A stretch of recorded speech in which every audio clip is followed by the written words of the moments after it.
Progressive Deb, Democrats of LaPorte County. Got to start again. Sorry. Now we're recording. Okay.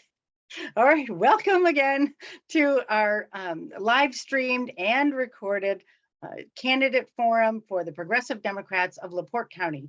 This is just really exciting for us to have these two outstanding candidates join us. We have Destiny Wells running for Secretary of State and Zenai Brooks running for State Auditor. And this is, of course, just very critical races. Both of these are very critical, and we're going to get into a lot more detail as we move along. But I want to start with just letting the candidates give us a little bit of background on themselves, an introduction. And so I'm going to start with you, Zenai. We're just going to do alphabetical, and we'll start with you.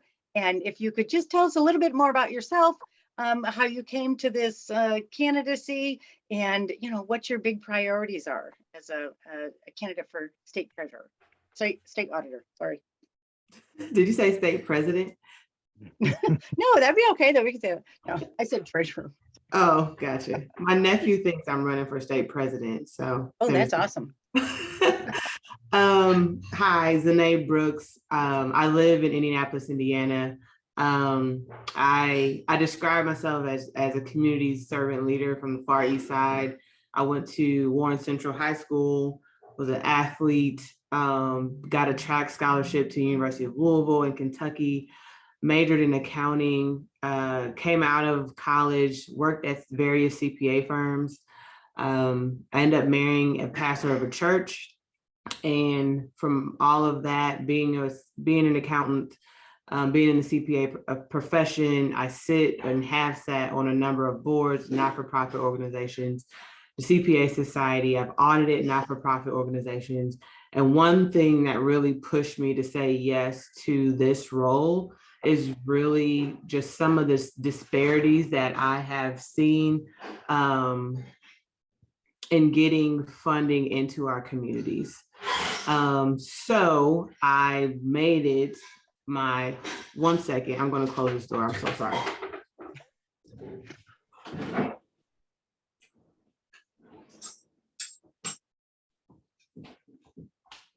Okay, sorry.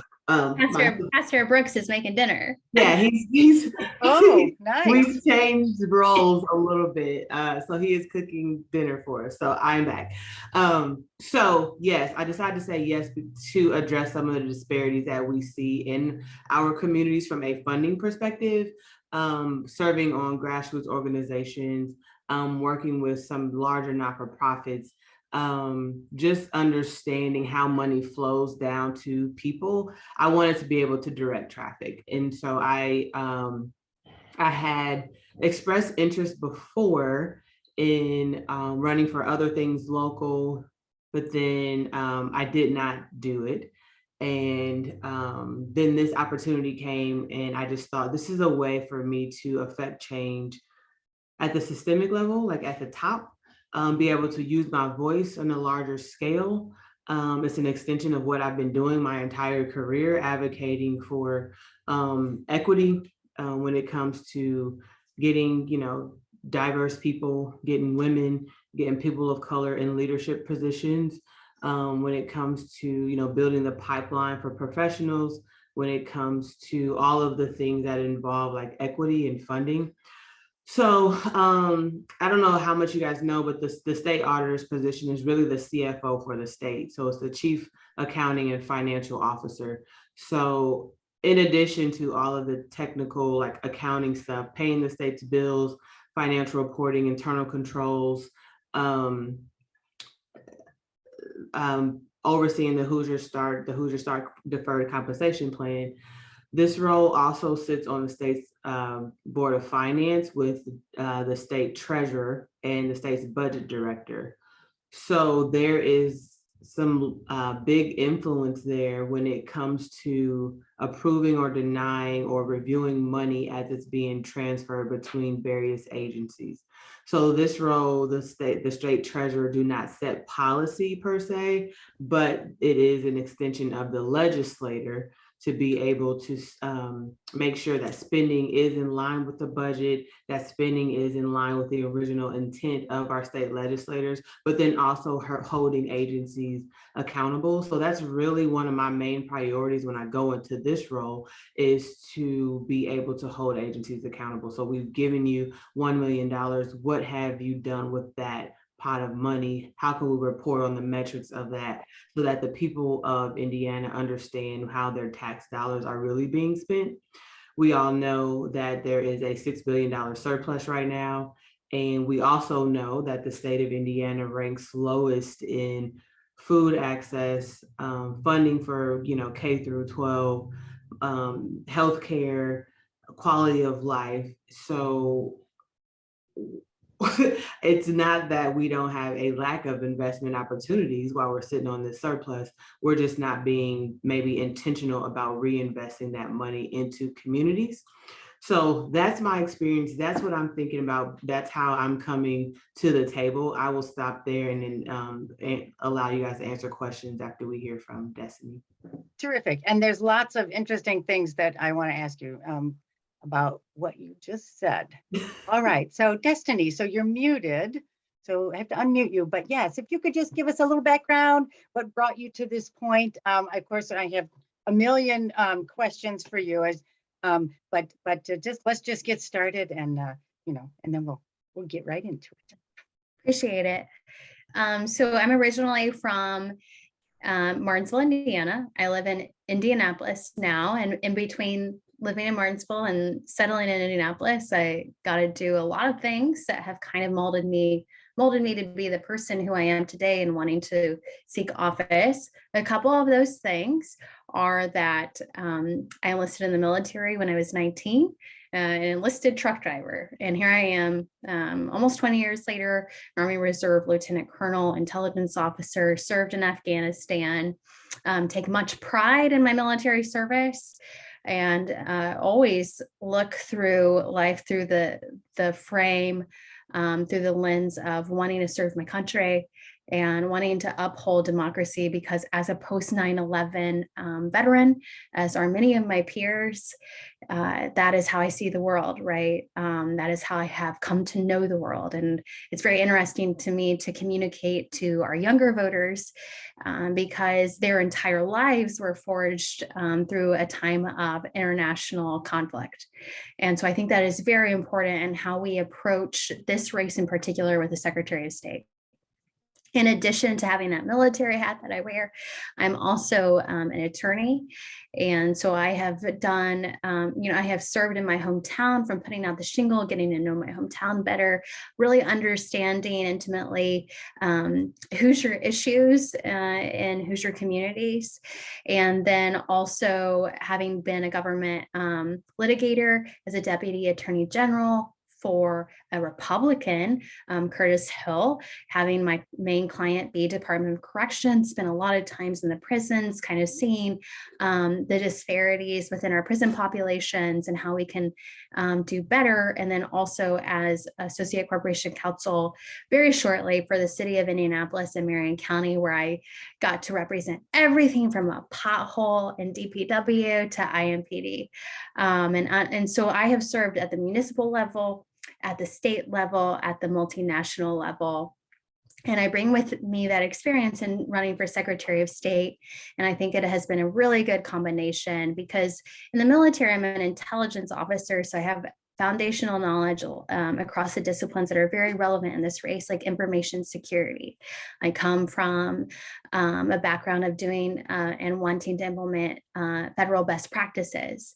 And these are all very relevant things for this office in particular, because of one of the 4 divisions, and it is the topic of the moment, and that is the election division. And before we get too far away from the other divisions, we have the business services division, which is very relevant in crowds of small business owners. The securities division and protecting Hoosiers from being preyed upon, whether it be by, fraudulent securities trades, especially our elder population too. And then on the auto services division. And so I foresee in this crowd, we're going to talk a lot about elections, which I think is great. Very valid topic of the moment. Personally, how I got involved in party politics is that, my service was always, to me, country first, right? I would sit back and I'd be like, my service is uniform. I'm pretty politically agnostic, even though I vote Democrat. But that changed for me in 2016 when I was in Afghanistan. I got there a couple weeks before the election, and I spent the next 13 months there. So I transitioned from Barack Obama to Donald Trump as my commander in chief. And what I noticed was this severe political creep into our military. And I did not I just did not think it comported. I still believe it did not comport with our values, our personal values as soldiers, as members of the Department of Defense. And so when I came home, I started to get more involved, but I got more involved in government before I got involved in party politics. And actually, I cut my teeth on party politics, trying to disrupt and ask for more transparency with the likes of Deb Chum, right? So there were a group of people trying to fight for more transparency in our PC role so that we had a more diverse, more reflective party of the Hoosier electorate. And from there, got more involved. And I today am a deputy chair for the state party in addition to running for this role. Awesome. Okay. That's just wonderful. Yes. And yeah, lots of shenanigans. Zenai, I want to ask you first. I think you did such a great job of describing the role of the state treasurer, because nobody knows what that means, and I really appreciate that. And it does concern me when you talk about providing oversight for transfer of funds amongst agencies. I am really concerned because there's all this federal money coming into this state. So of course there was the CARES Act, then there was ESSER 2, ESSER 3, and ARPA, the American Rescue Plan. Then there was the bipartisan infrastructure bill, and then most recently the Inflation Reduction Act. And all of those are sending money to our state. And I know, not many people know, but I happen to know that Holcomb is pretending that this is state money. In many cases, the iReady grants, that's all federal dollars, even though, Holcomb likes to take credit for it. And there's a lot of other kind of employment initiatives. So tell me, that's what I'm concerned about. And I don't know, what is your role and how can you make sure that CARES was billions, ESSER 2, ESSER 3 went mostly to schools. ARPA brought $6 billion to Indiana. The infrastructure bill brought $9 billion to Indiana. I don't even know how much we'll get yet from the Inflation Reduction Act. So how can you make sure that that money is, spent properly? And how will you provide oversight?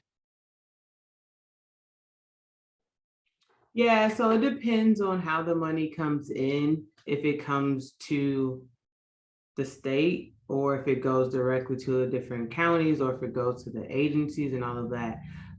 Being over the disbursements, what happens with the auditor's office is that a bill or an invoice will come to my office, and then I would compare that to whatever the agreement or the budget or whatever the source document is to make sure that we're paying or distributing the right amount of money to the right agency. So the way the money gets dispersed, those decisions really flow through the governor. And then the final stop payment out the door is the auditor's office with the final check. Now, would I be able to say like, no, I'm not paying this bill because if the governor says that's what it does, like that's what happens. But being able to highlight how the money is being spent and really partnering with the different agencies that are receiving the funds.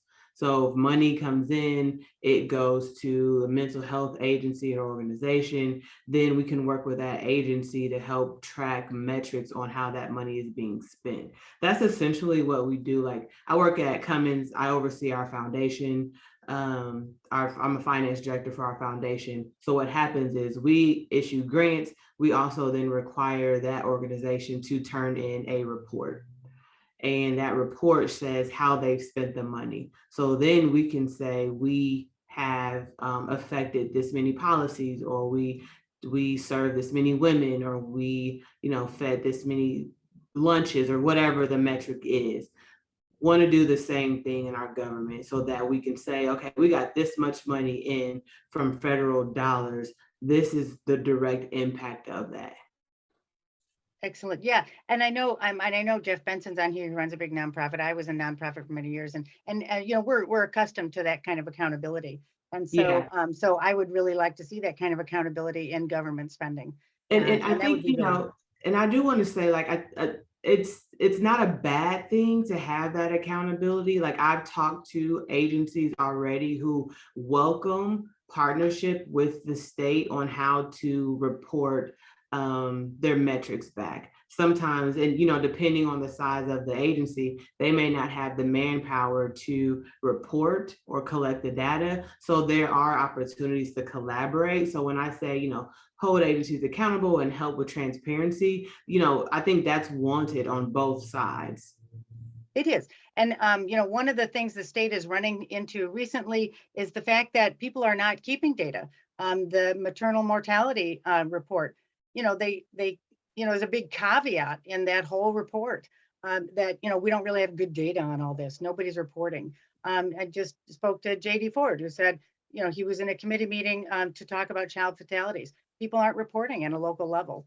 There's all kinds of lack of accountability out there now. And I do know that much of that money is going to go right to agency budgets. ARPA money is going to go right to Department of Transportation. It's going to go into the state revolving loan fund, just beefing up those budgets. So I'm excited. Yeah, so if we can work with them too as well on how to do the collection of the data and the metrics and the tracking, then I think we have better controls at the state level and the county level and the agency as well. Right. And maybe someone will start reporting on, gun deaths too soon. Mm-hmm. That would be interesting. So another area where they're not getting good reports. So, all right. So Destiny, okay. I know everyone's just wants to talk about elections, and that is really, that's going to be the big thing. There's another case that's coming in front of the Supreme Court this session where, I think it's a North Carolina case where they're trying to shift authority over elections, not just away from the Secretary of State and put it in the hands of the state legislatures, but are also trying to say that even courts will have no authority to oversee elections. So we wouldn't, if somebody passed a law that we thought was unconstitutional regarding elections, we wouldn't be able to even go to court about that, even if it violates our state constitution. So there's just this massive pull to take authority over elections and put it in the hands of state legislatures without any other oversight. And so, right now we know that secretaries of state do have some oversight. You're not supposed to have control of it, but you do have oversight. So tell us about your concerns about us having free and fair elections here in Indiana under the current regime, and of course, how you are going to do a much better job. Right. And I'm skipping a little ahead just so that I can kind of put a period on what you said, Deb, because we talk a lot about litigation and what the horizon looks like in that regard. So the case that you are talking about is Harper v. Moore. I think it shocked a lot of people that the Supreme Court was even going to take this case up. So the independent state legislature theory should be referred to as a theory. You'll hear those on the right call it doctrine, but it only is a theory at this point in time because it really has no merit-based arguments behind it. And so the fact that, like I said, that we're even taking it up is of concern, especially with the composition of the Supreme Court right now in a 6-3 court. And, footnotes previously of some of those 6 to be known, perceived now as pretty conservative justices, and their thoughts on the independent state legislature theory. And we see that case really having its roots all the way from 2000 and Bush v. Gore. And so what would happen is, if that was in fact determined to be doctrine, it would usurp the will of the people largely and invest it with the state legislature, of which we see across the nation that we have these runaway state legislatures that are in fact not holding their end of the bargain up when it comes to being a representative democracy, because they are that layer between the people and how laws are enacted. And when they act irresponsibly, then we do not have laws that reflect the will of the people.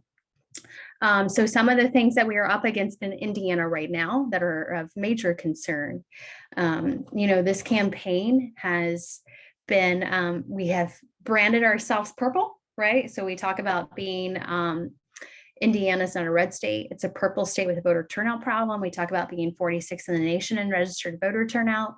We talk about in 2020, when the stakes seemed existentially high, 1.6 million registered Hoosiers stayed home. For whatever reason, they sat it out. We talk about campaign finance transparency, right? So this report card came out the other day from End Citizens United now. So Citizens United kind of opened Pandora's box on campaign finance, took away a lot of our rules and regulations, and keeping it within reason.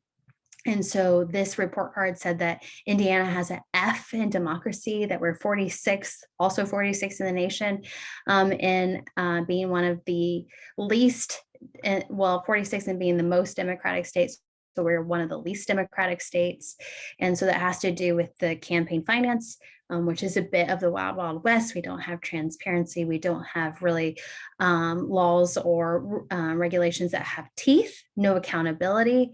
That's why you see my opponent has spent almost $44,000 of donor money on a vehicle with no repercussions, because he was able to.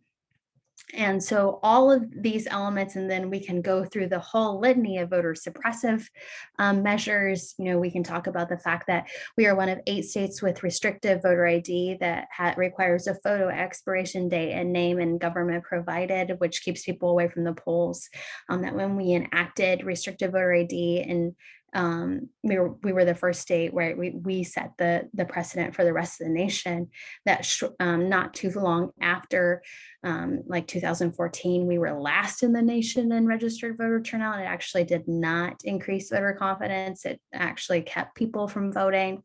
The fact that we have one of the earliest voter registration deadlines in the nation, we have 29-day registration voter deadline. That means that if you are thinking about elections a couple weeks out and you aren't registered, you can't vote. Federally, by federal law, you're only allowed 30 days.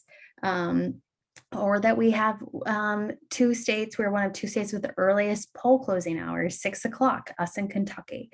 There's just a lot of things going on, a lot of paper hurdles that we put in front of voting that make it less fair and less free. So your question asked, what are we concerned about free and fair elections? Well, what we see is this partisan manipulation, argumentation of that elections must be more secure. And we can talk about voter confidence. That's a whole other issue that actually came out of the strict voter ID Supreme Court case. But what this has done is that we have compromised fair and free elections for this idea that people don't trust elections and therefore they must be more secure. And so we put all of these different It's just like, it's a Republican strategy where we need to do more audits. We need to make voting even harder with voter ID. My opponent wants to make sure that you show at the polls that you're a citizen. There are only so many underlying documents that you can use to prove that: a passport, a birth certificate, a certificate of citizenship. And so again, keeping people from the polls. So our biggest concern is that 30 years of a Republican Secretary of State has made voting harder, and that the office truly at the end of the day is afraid of voters. And so what we want is that we want a Democrat Secretary of State to take the office and to make sure that we lead first and foremost, not afraid of the electorate. If we are doing our jobs, there is no reason to show up every day afraid of our constituents. So that's in a nutshell our big concerns for the election division and being the chief election officer for the state of Indiana. Great. Do you have any proposals about, really advocating for election reforms? Right. No, we need severe reforms. And we need reforms all the way. We need primary reform, right? Because we have to acknowledge the landscape that we are operating within. And again, that is a landscape that has been shaped by Republican leadership for the last 30 years. And so what we're talking about partisan gerrymandering, right? We've had that for a couple of decades now.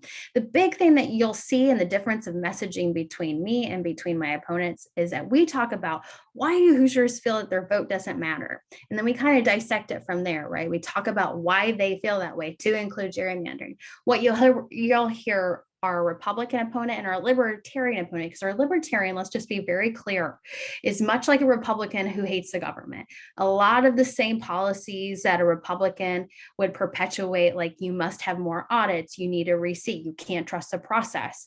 So we want to talk more about why you feel your vote doesn't matter, and then talk about how can we build better policy to make Hoosiers feel like they have more agency in the process.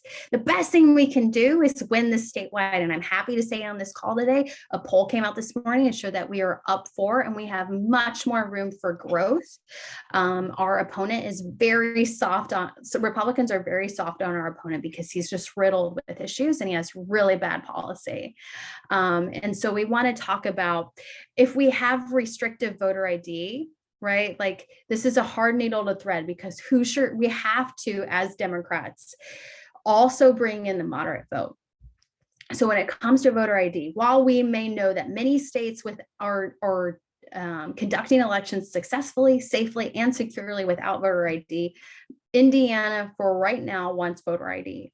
So how do we expand voter ID? We can talk about having less restrictive voter ID. We can ask ourselves, why is it that somebody from a public college, a state school, right, who has voter ID that has the expiration date and their name on it and their photo, can show up to vote, but somebody from Wabash, Hanover, Notre Dame, all of these private schools can't? Like, that makes no sense, right?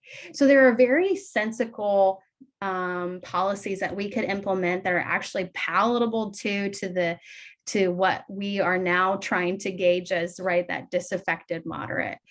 So we have many policies like that we would like to change. We have to actually recognize, though, that we are not the legislature, right? But that as Secretary of State, we still have a lot of soft power, right? When it comes to campaign finance transparency, we're the one who chooses the vendor, who does of the website, who provides the tool for Hoosiers that can actually give more information and empower them through information to see where the money is coming from that is flooding their elections. And those elected leaders, who are they really beholden to at the end of the day? So there's a bevy of things that we can do as a Democratic Secretary of State. Lastly, I'll say, in practical measures, the state is very important at the local level, because every county, if the Secretary of State wins, they get ballot priority, right? So Democrats are first on the ballot. I try to tell Democratic mayors this all the time. You're up for reelection next year. Don't you want to be first on the ballot? And then also the county that we win gets Democratic inspectors at elections. And when we win the state, the head of the state election board is a Democrat. These are great, like I again say, positions of soft power that can really shape how successful we are as Democrats over the next 4 years.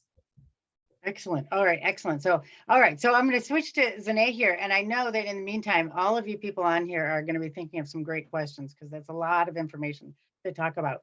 But Zenai, I do want to talk about, more of your plans for transparency. And I see in you that you have lots of, policy interests.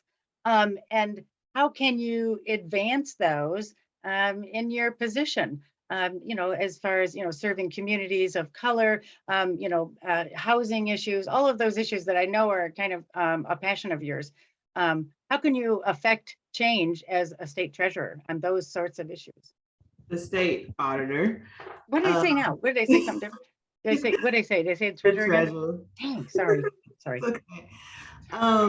The big thing is what I really think we should do, what I would like to do is really dissect the budget and the appropriations budget and how things are allocated, and be able to really tell the story of how state's finances are affecting Hoosiers and try to connect the dots. So for example, if we look at the budget, we can see majority of money is allocated to education. But we also know that education in Indiana we don't have the greatest metrics and reporting for that. So where's the disconnect?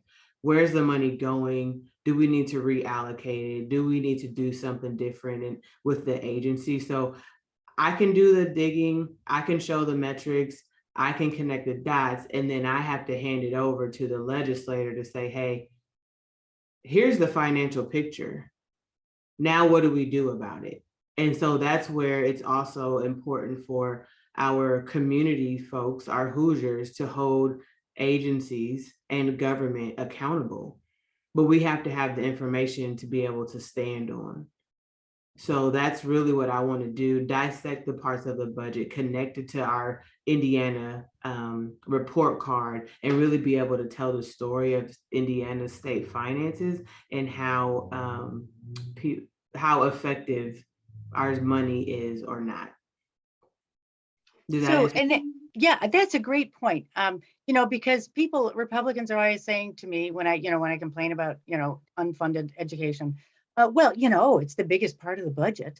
It's like, well, okay, so I know, can you explain that? Why is that? Why is it that the funding as a percentage of what it could be? I know that the funding has been reduced proportionately, among higher education and K-12 education. And so why is it just that we're not funding anything else? And so it looks like we're giving all this money to education? No, I don't claim to be an expert on our education system, but there is a lot of work that needs to be done there. Aside from the auditor's office, there's private, there's the charter schools, there's public schools, and so there's that. So everybody's fighting for the same pot of money. What we're seeing and what some of the legislators are seeing is that even though the education system makes up majority of our budget, so most of that money is going to private education. It's not going to fund our public schools, our inner city schools. And so we're just not seeing the return on investment there because we're not investing in those communities that need it most. So that's a great example of looking from the outside in. We can say, yeah, education is fully funded, blah, blah, blah. But when we compare it to the data, we know well, that's not the reports, the metrics is not, our kids are still failing and we're not paying teachers enough. And it costs too much to go to pre-K and kindergarten and all of these things. So if we have the money and we're funding it, where's the disconnect? And that's the problem that we have to solve. So that's where an accountant can come in and give us all the information, but then it's up to us as Hoosiers, it's up to the legislators to figure out how to solve that problem. Oh, that's, thank you for that, because that is a big problem, and I'm so happy you're interested in solving it. So someone asked in the chat box, are you in a position that you will be able to work with Jessica McClellan as a state treasurer and to hammer out a lot of these things? Yeah, for sure. So Jessica and I will really be working hand in hand. I think we've described it. Jessica controls maybe the cash, and then I have more of like the checkbook of it and some of the other side of it. But both of us together would make up that state board of finance with the state budget director. There's only 3 people on that committee. So Jessica and I getting elected will immediately be a 2/3 power shift and really be able to affect some change and use our voices and advocate for Hoosiers and communities and hold agencies accountable from that perspective. So we will definitely be working closely together. It's so important to elect all 3 of us just because there's such a super majority in the state house right now across all offices, our legislators, our businesses, our business roles. And so we're not saying we're going to come in and solve all the world's problems, but it's definitely a start that we elect more Democrats like Destiny, like myself, like Jessica, who can go in and, try to hold the line and until we continue to get, more Democrats into office. And the thing about myself is I don't mind speaking up against the establishment. Like I am a minority. And so I've been a minority in every space that I've been in my entire life. And part of that means I've been an advocate, like I've been on the front lines of standing up against the establishment, using my voice on behalf of other people. Jessica has done the same thing. She's already a Monroe County treasurer. She's, she has her own story if you've heard it at all, but having 2 strong voices in there really starts to move the needle, especially from a state finance perspective, in the right direction. Excellent, excellent. Thank you for that. So, okay, so Destiny, I'm coming back to you. I guess what I would love to know is how can you get those 1.6 million registered voters who didn't come out in 2020 to come out? Is there something in your role as a Secretary of State that can drive voter turnout? Right. I mean, so I've looked comparatively to other states who are doing it well and who are doing it right. I looked to the state of Michigan, Secretary of State Jocelyn Benson, who's probably one of the most cutting edge secretaries of state in the country. What she does is she does a lot of civic engagement, a lot of education. She has an entire anti-disinformation program that she does, because that's what we are fighting against in this information age, right? We are fighting against false information that does not have evidence to support it. So that's what she does. She does a lot of also collaboration with the public. She has advisory boards, right? And again, this is back to let's not be afraid of voters. Right. She has councils where she brings in nonprofit organizations. She has college advisory council, because our college students have had their voting opportunities and accessibility manipulated since they showed up in 2008 for then President Barack Obama. We've seen entire vote centers moved off of campuses. And so you can have that bit of civic engagement that works with the people. Additionally, most recently, we saw from, and again, I'm going to go back to him, the Attorney General Todd Rokita, fighting an executive order that would improve voter registration throughout the United States. He is arguing similarly to the arguments put forward in the independent state legislature theory that elections are to be determined, their time and place by the state, and any any involvement by the federal government he perceives as interference, even though we know we're doing such an awful job. So there is an opportunity as a Democratic Secretary of State to welcome those programs and to make sure that we're still that state agency, that state executive officer who's making sure that they are being implemented in a way that is not manipulative of the vote. That means that we need to be doing it through all 92 counties, right? Just not focusing on those areas that we believe may turn out Democrats. So there are a lot of opportunities that we can take advantage of as a Democratic Secretary of State in getting the electorate more involved, more civically engaged in turning out to vote. Additionally, and we have, Deb and I, we've banged our head against the wall on this multiple times from a party perspective, right? We need to start winning. We are a resource depleted state because we have not won for so long. Zenai and I, we live this life every day, day in, day out. And so when we're not a resource rich environment, we actually increase competition amongst ourselves. And it's quite unfortunate. So it would be great to start to turn the tide, show a national audience that Indiana is just not some throwaway red state. Because that's what people would like to think, right? They don't want to put any resources here as Democrats. We tend to only focus on swing states. We run that swing state strategy, whereas, Republicans have been running a full court press. That's why we see that they have taken over our state legislatures, and they've packed the judiciary, right, with these young and experienced right of center judges who are making it very fertile ground to progress litigation that is in their favor. And so with all those elements, it's so imperative to get a Democratic Secretary of State so we can start to make some marginal gains in making sure that we are getting all Hoosiers involved in the election process.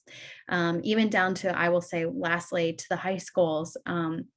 I've spoken to our last education superintendent that was voted in, right? Jennifer McCormick, and she she enlightened me. She said that they had tried to implement more high school programming as far as voting and being involved in the election process, of which there are programs in the Secretary of State's office to have high schoolers work the polls, but they are heavily underutilized.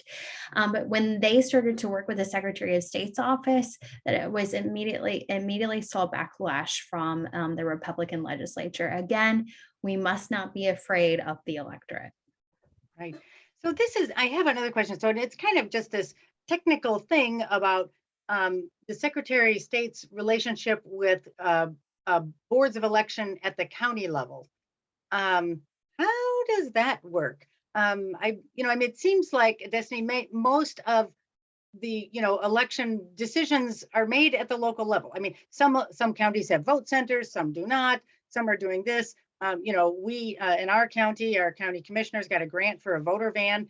We have a Republican county clerk who's demanded to control it and park it in a garage and not use it. And so, where is the authority of the state Secretary of State as to these, election operations and voter operations at the county level? Right. I mean, I think once a Democratic Secretary of State enters office, it's going to be a lot of fact finding, right? There's just going to be a lot of investigation as to what is going on, why is it going on, and how did they get there? What we see throughout the state of Indiana is that there are multiple different ways that people are voting, right? We are not streamlined in the least. We have 5-6 different ways of voting. We have some that are on paper. We have other states who are on DREs, other states and counties. We have counties that complain about unfunded mandates, especially with the VVPAT system that is supposed to be implemented by 2024, which is kind of a huge booger, right? That the Republicans just kind of wiped on the next Secretary of State to deal with. And so what I have heard from county clerks, county election officials is that they are lacking leadership in what they're supposed to be doing. And I've seen it in communications from clerks amongst themselves, interpreting the law instead of deferring to the election division attorneys. It's a unique situation, right? Because the election division is bipartisan led. And so what we can make sure to do when we walk into that position is to be a source of leadership. I'll give an anecdote that I think really displays well what some of the problems are. When I sat down with the executive board for this State Clerks Association, which was a great meeting. I jumped to have it, and this is me throwing shade at my opponent, but Diego avoided that meeting forever. And when he had the meeting, he brought in a consultant who answered all the questions. I loved it because it's like it's organizational leadership, right? It's like my jam. Let's talk about this. And I asked questions like, how were you receiving information in 2020 when it was a very fluid situation from day to day because of COVID, and it had a direct impact on elections and how you were doing business? What they told me was very revealing. And that is that they were receiving information during the governor's briefings on Facebook with the rest of the public. That's how they were receiving guidance. I talked to one of the Republican candidates for Secretary of State who did not make it past convention. And what he told me is that we are very much in need of leadership. So I think, to answer your question, the best thing that we can do is to go in, do a bit of discovery, right? And make sure that we are leading, that we are being present, and that we are being available.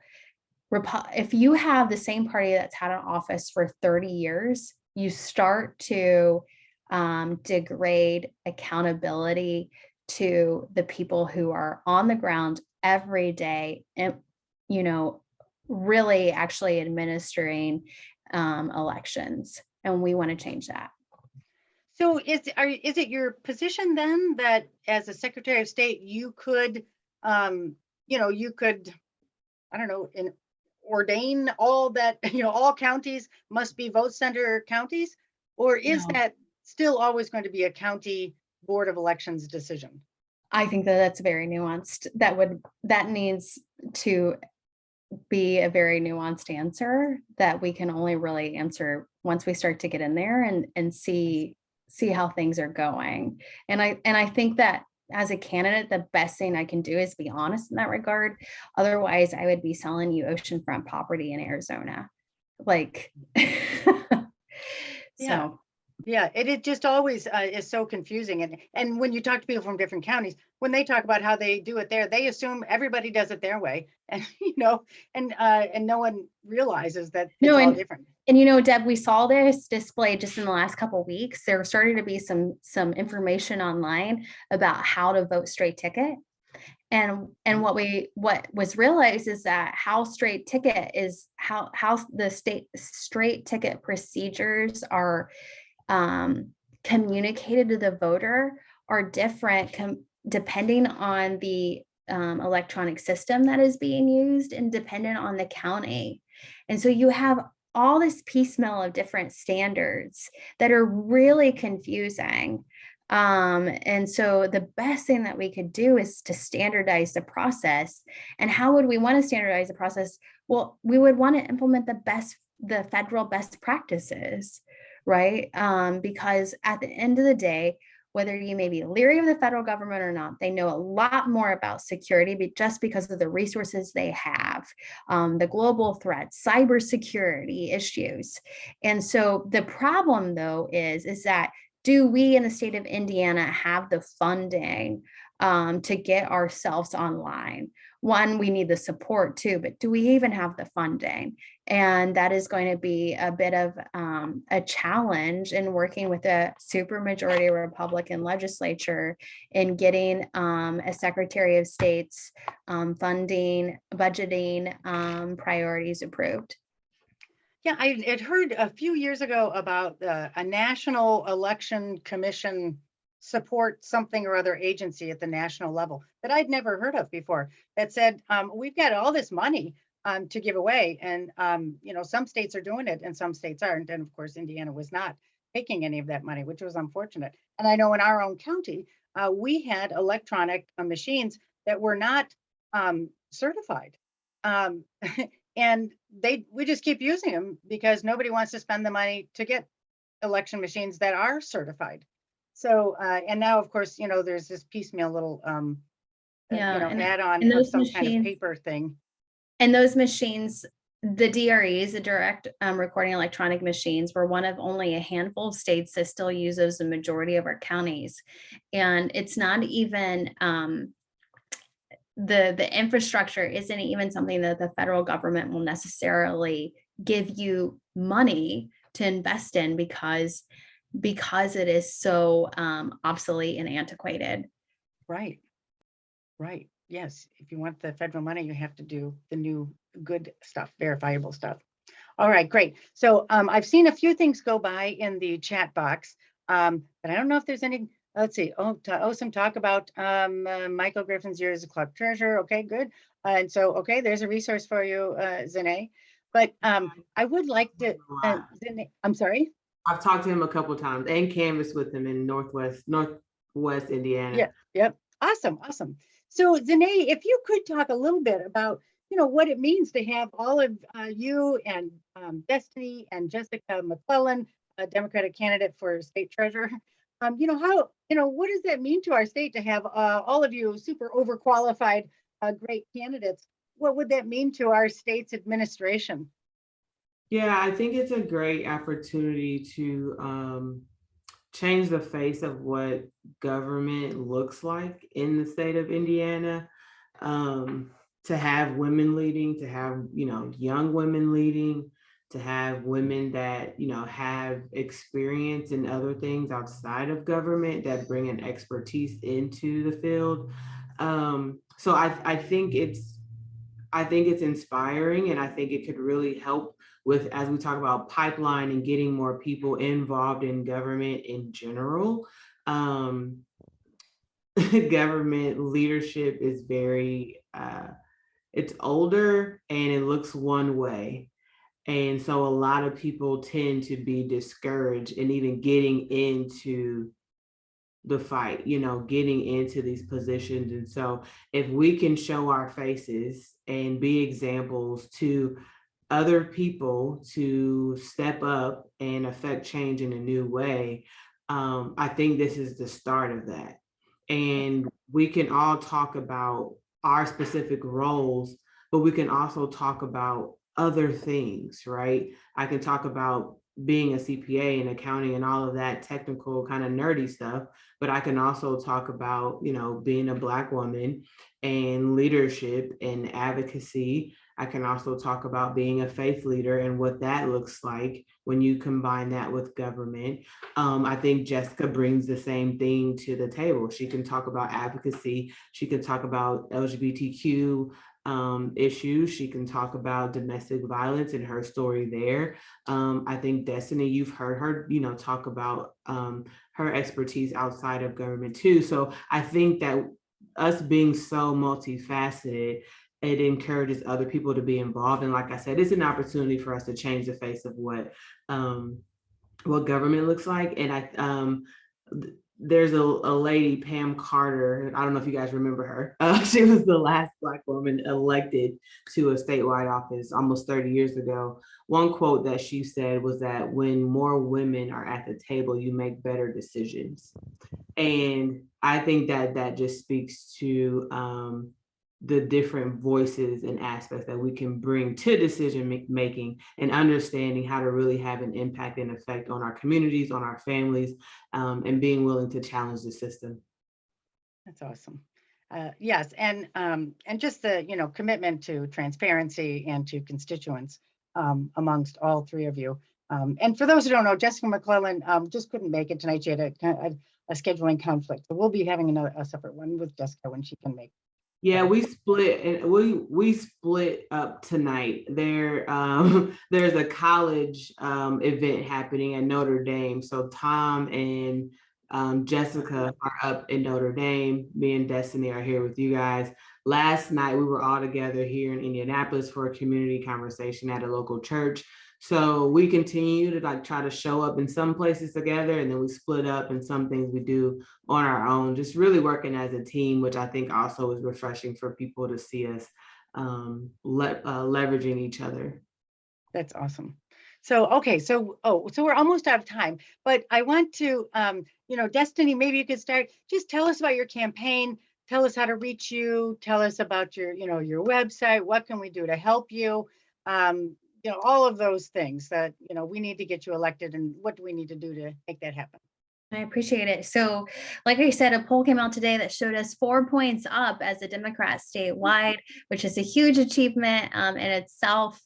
And so what it also showed, though, is that there were still a significant portion of undecided Republicans. We're calling this our disaffected moderate of 2022, right? Okay. Everyone is trying to read the tea leaves on this group, and where they're going to come out through election day. So what is most important to us right now is that we are making sure that we are messaging across the state of Indiana and informing voters of the reality that they are up against. And this means not just the insider establishment Republicans who are supporting us. I just came from a fundraiser earlier and had some very die-in-the-wool Republicans there, but that we are communicating to everyday Hoosiers. What the poll also showed is that our 65 and older electorate is largely supportive of my opponent, even though he wants to get rid of 65 and older excuse for mail-in absentee voting, right? So support from you monetarily helps with that. We have a commercial we shot. It went up on digital today. It's doing great. It's earlier today was at a 50% rate of people watching it all the way through. And we chose the punchiest one to try to make that happen. So it is. And then we're going to go up next week on cable. And so every penny counts. And that is what Zenai and I are so busy doing, is trying to make sure that not only are we engaging the electorate, but we're also fundraising, because again, Citizens United just kind of was Pandora's box and has made it even harder, especially when we are up against a party who has been in power and really makes all of their decisions based upon their checkbook. So Wells for Indiana, that's Wells, FOR Indiana.com. In addition to being able to donate there, if you want to take action, there is a tab and it will tell you everything you can do, from helping us canvass to writing a letter to the editor. There's or text banking, something of every flavor, depending on who you are and what you're the most comfortable with.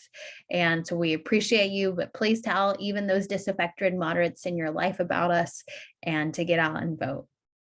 Great. And I see your website is in the chat box. So if anyone is anxious to get to that website, they can just click right on that link right there.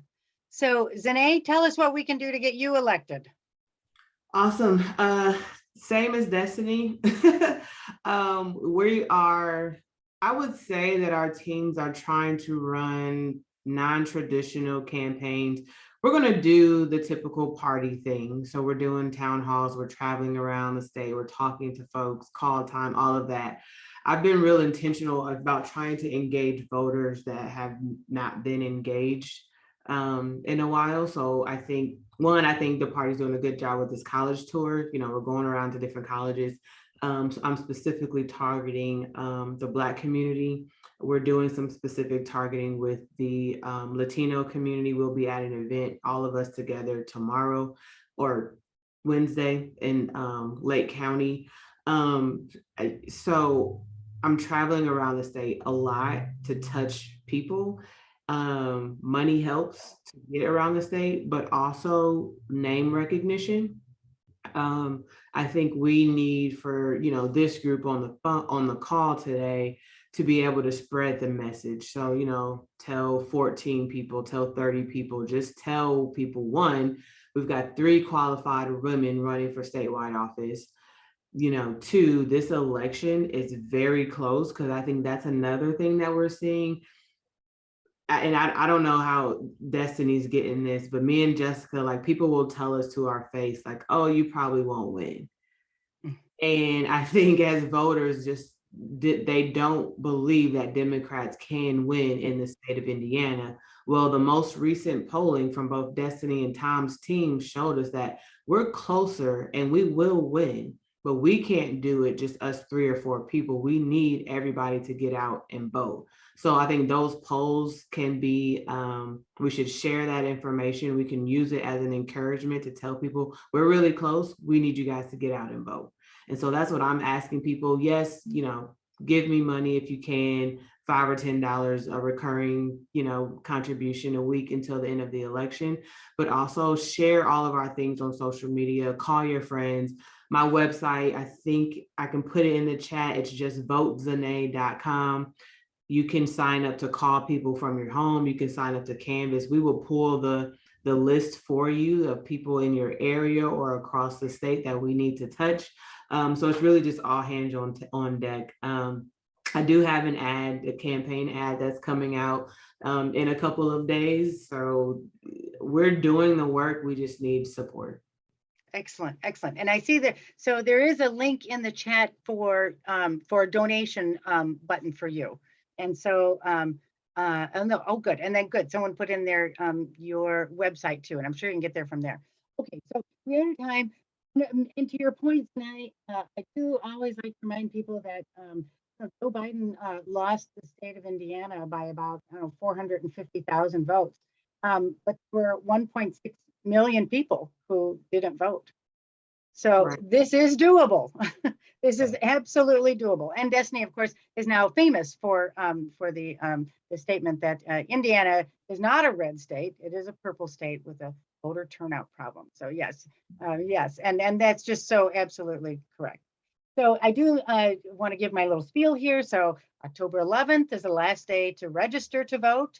Go to indianavoters.com to register. Go to indianavoters.com to check your registration.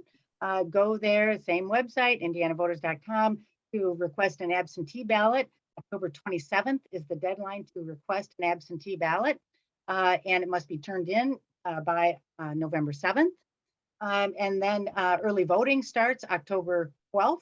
And so you, hopefully indianavoters.com will have your early voting sites. Doesn't have our counties on there yet, but hopefully they will.